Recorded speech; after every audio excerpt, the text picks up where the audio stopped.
السلام علیکم ورحمۃ اللہ وبرکاتہ۔ اعوذ باللہ من الشیطان الرجیم، بسم اللہ الرحمن الرحیم۔ ان الانسان لربہ لکنود وانہ علی ذلک لشہید وانہ لحب الخیر لشدید افلا یعلم اذا بعثر ما فی القبور وحصل ما فی الصدور ان ربهم بهم یومئذ لخبیر۔ صدق اللہ العلی العظیم۔ حقیقت یہ ہے بے شک انسان اپنے رب کا بڑا ناشکرا ہے اور وہ اس پر گواہ ہے، اور وہ مال دولت کی محبت میں بری طرح مبتلا ہے۔ تو کیا وہ اس وقت کو نہیں جانتا جب قبروں میں جو کچھ مدفون ہے اسے نکال لیا جائے گا، اور سینوں میں جو کچھ چھپا ہے اسے برآمد کر کے اس کی جانچ پڑتال کی جائے گی۔ یقیناً ان کا رب اس روز ان سے خوب باخبر ہوگا۔ سچ کہا اللہ تعالیٰ نے۔ معزز سامعین، ابھی ہم نے سورہ العادیات کی آیت نمبر 6 سے آیت نمبر 11 تک کی تلاوت اور ترجمانی سماعت فرمائی۔ یہ اس سورت کی اختتامی آیات ہیں۔ گزشتہ جن آیتوں کا مطالعہ ہمارے سامنے آیا، اللہ سبحانہ و تعالیٰ قسم کھا کر بیان فرمایا کہ قسم ہے یعنی گھوڑوں کی جو پھنکاریں مارتے ہوئے دوڑتے ہیں، پھر اپنی ٹاپوں سے چنگاریاں جھاڑتے ہیں، پھر صبح سویرے چھاپا مارتے ہیں، پھر اس موقع پر گرد و غبار اڑاتے ہیں، پھر اسی حالت میں کسی مجمع کے اندر جا گھستے ہیں۔ حقیقت یہ ہے، یہاں تک کا ہمارا مطالعہ ہو چکا ہے۔ اللہ تعالیٰ نے 5 چیزوں کی قسم کھانے کے بعد میں فرمایا ان الانسان لربہ لکنود۔ حقیقت یہ ہے کہ انسان اپنے رب کا بڑا ناشکرا ہے۔ یعنی یہ ہے دراصل وہ بات جس پر ان گھوڑوں کی قسم کھائی گئی ہے جو رات کو پھنکارے مارتے اور چنگاریاں جھاڑتے ہوئے دوڑتے ہیں، پھر صبح سویرے غبار اڑاتے ہوئے کسی بستی پر جا پڑتے ہیں اور مدافعت کرنے والوں کی جماعت میں گھس جاتے ہیں۔ تب یہ 5 آیتیں جو قسمیں کھا گئی تھی دراصل ان کا اشارہ یہاں پر یہ کیا گیا ہے کہ انسان بڑا ناشکرا ہے، اور اس کا اشارہ دراصل اس عام کشت خون اور غارت گری کی طرف ہے جو عرب میں اس وقت برپا تھی۔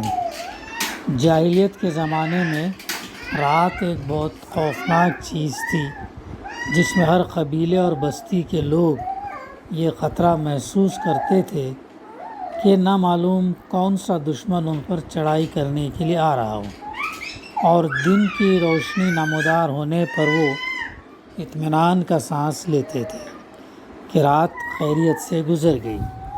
وہاں قبیلوں کے درمیان محض انتقامی لڑائیاں ہی نہیں ہوتی تھیں، بلکہ مختلف قبیلے ایک دوسرے پر اس غرض کے لیے بھی چھاپے مارتے رہتے تھے کہ ان کی دولت لوٹ لیں، ان کے مال مواشی ہانک لے جائیں اور ان کی عورتوں اور بچوں کو غلام بنا لیں۔ اس ظلم اور ستم اور غارت گری کو جو زیادہ تر گھوڑوں پر سوار ہو کر ہی کی جاتی تھی، اللہ تعالیٰ اس امر کی دلیل کے طور پر پیش کر رہا ہے کہ انسان اپنے رب کا بڑا ناشکرا ہے۔ یعنی جس طاقت کو وہ جنگ و جدل اور غارت گری میں استعمال کر رہا ہے، وہ اللہ تعالیٰ نے اسے اس لیے تو نہیں دی تھی کہ اس سے یہ کام لیا جائے، پس در حقیقت یہ بہت بڑی ناشکری ہے کہ اللہ کے دیے ہوئے ان وسائل اور اس کی بخشی ہوئی ان طاقتوں کو اس فساد فی الارض میں استعمال کیا جائے جو اللہ کو سب سے زیادہ ناپسند ہے۔ سورہ 3 میں بھی یہ فرمایا گیا کہ ہم نے انسان کو بہترین ساخت پر پیدا کیا۔ تو یہ یہاں پر یہ بتایا جا رہا ہے کہ اللہ تعالیٰ نے اس کو جو صلاحیتیں جو چیزیں دی تھی اس لیے تو نہیں دی تھی کہ وہ اس کا ناشکرا ہو، بلکہ وہ اس اپنے مالک حقیقی کو پہچان کر اس کی بندگی خود بھی کرے اور دوسروں کو بھی لے آئے۔ تو یہ بتایا کہ انسان جو ہے بے شک بڑا ناشکرا ہے۔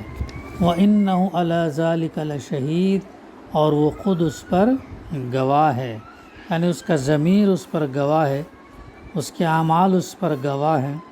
اور بہت سے کافر انسان خود اپنی زبان سے علانیہ ناشکری کا اظہار کرتے ہیں، کیونکہ ان کے نزدیک خدا ہی سرے سے موجود نہیں، کجا کہ وہ اپنے اوپر اس کی کسی نعمت کا اعتراف کریں اور اس کا شکر اپنے ذمہ لازم سمجھیں۔ تو انسان جو ہے خود اس پر گواہ جو ہے دراصل گواہ ہے۔ پھر فرمایا گیا آگے وَإِنَّهُ لِحُبِّ الْخَيْرِ لَشَدِيدٌ، اور وہ مال اور دولت کی محبت میں بری طرح مبتلا ہے۔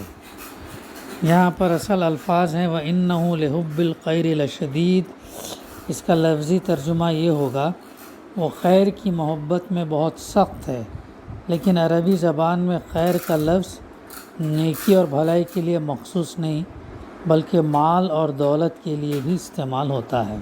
اہم نقطہ ہے، یہ سمجھنے کی ضرورت ہے۔ چنانچہ سورہ بقرہ آیت 180 میں خیر بمانی مال اور دولت ہی کے استعمال ہوا۔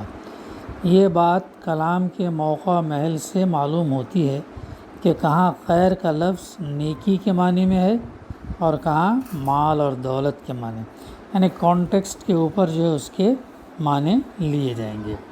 اس آیت کے سیاق اور سباق سے خود یہ ظاہر ہو رہا کہ اس میں خیر مال اور دولت کے معنی میں ہے، نہ کہ بھلائی اور نیکی کے معنی میں، کیونکہ جو انسان اپنے رب کا ناشکرا ہے اور اپنے طرز عمل سے خود اپنی ناشکری پر شہادت دے رہا ہے، اس کے بارے میں یہ نہیں کہا جا سکتا کہ وہ نیکی اور بھلائی کی محبت میں بہت سخت ہے۔ پھر یہ بات آئے دن بھی ہمیں دیکھنے ملتی ہے، انسان جو ہے مال اور دولت کی محبت میں بری طرح مبتلا ہے اور سمجھتا ہے کہ وہ ہر وقت کام آئے گی، لیکن ایسا حقیقت میں نہیں ہے، بلکہ کام آنے والی چیز اس کی کیا ہے؟ ایمان اور عمل صالح ہے۔ جمع کرنا ہے تو اسے یہ چیزیں جمع کرنا ہے، ایمان اور عمل صالح جو ہے مرتے دم تک جمع کرنا ہے، اور مغفرت توبہ بخشش اللہ سے مانگتے رہنا ہے۔ آگے فرمایا جا رہا افلا یعلم اذا بعثر ما فی القبور، تو کیا اس وقت کو نہیں جانتا جب قبروں میں جو کچھ مدفون ہے اسے نکال لیا جائے گا، یعنی مرے ہوئے انسان جہاں جس حالت میں بھی پڑے ہوں گے وہاں سے ان کو نکال کر زندہ انسانوں کی شکل میں اٹھایا جائے گا۔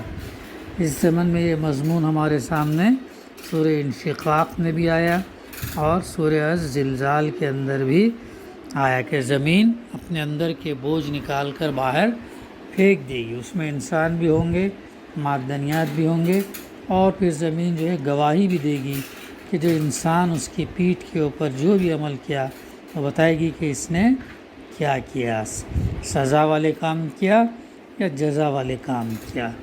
تو انسان جہاں کہیں جس شکل میں بھی جلایا گیا ہو، پانی میں ڈالا گیا ہو، زمین میں دبایا، کہیں بھی کسی بھی شکل میں، تو جیسے آج ہم سے موجود ہیں ویسے دوبارہ اللہ تعالیٰ ہم کو پیدا کرے گا۔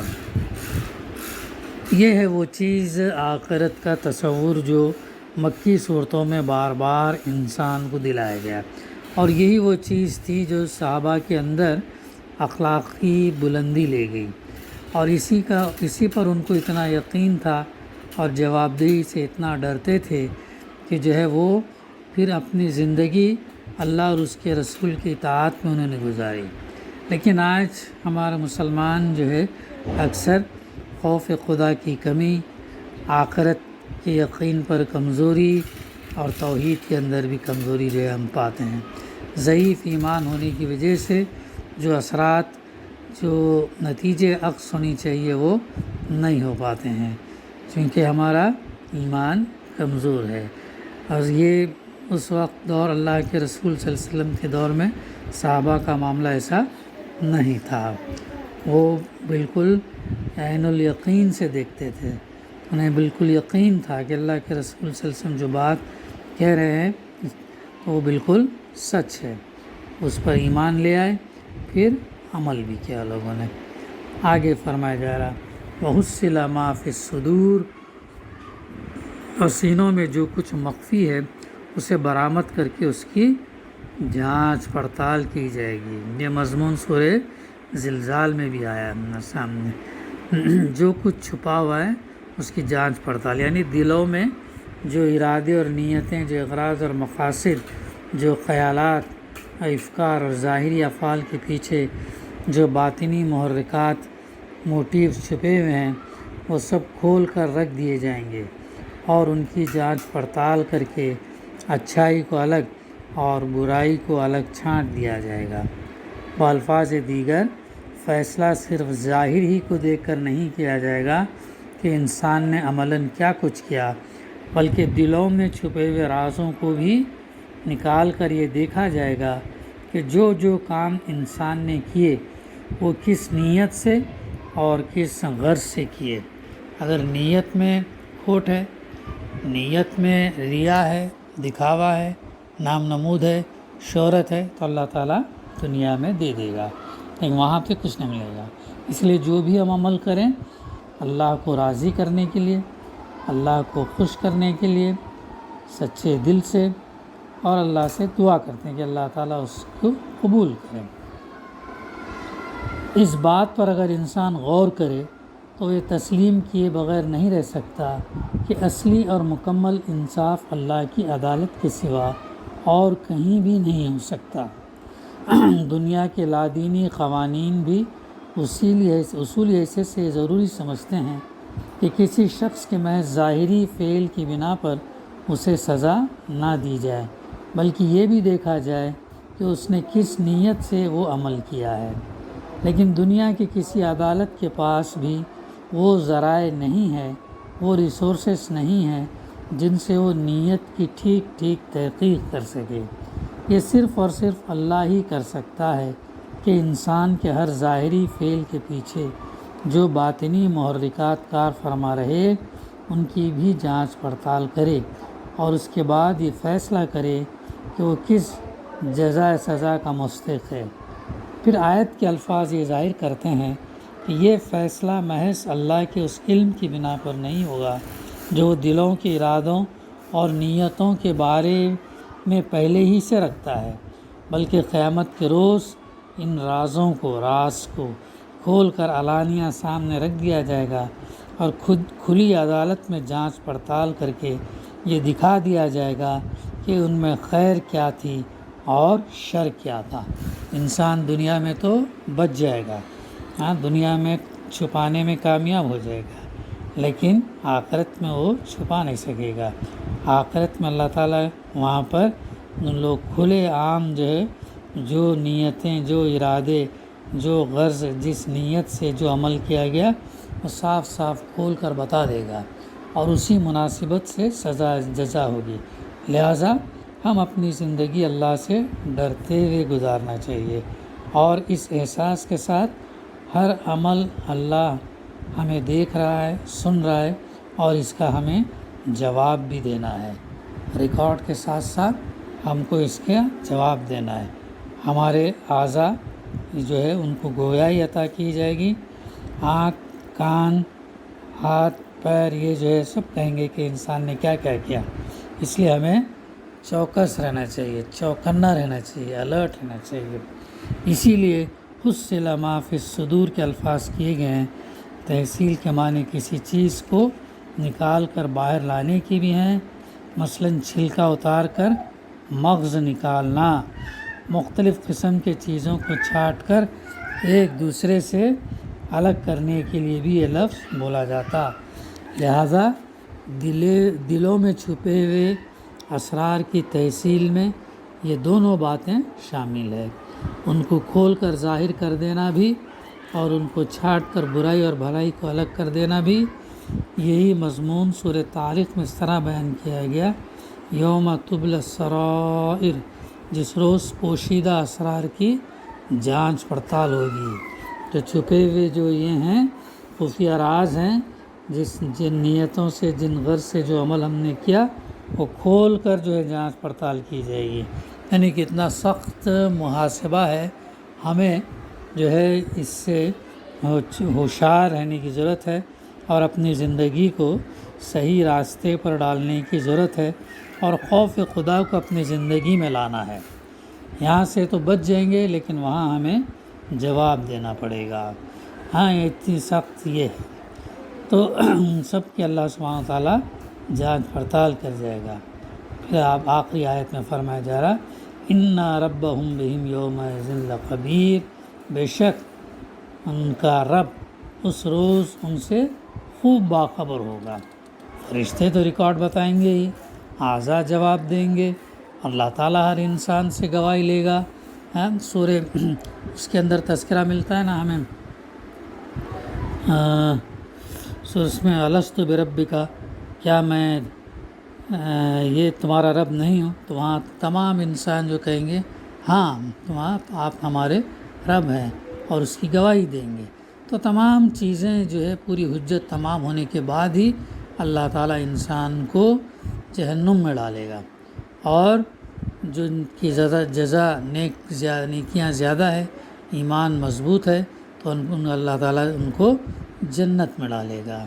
یعنی اللہ سبحانہ و تعالیٰ کو خوب معلوم ہوگا کہ کون کیا ہے اور کس سزا یا جزا کا مستحق ہے۔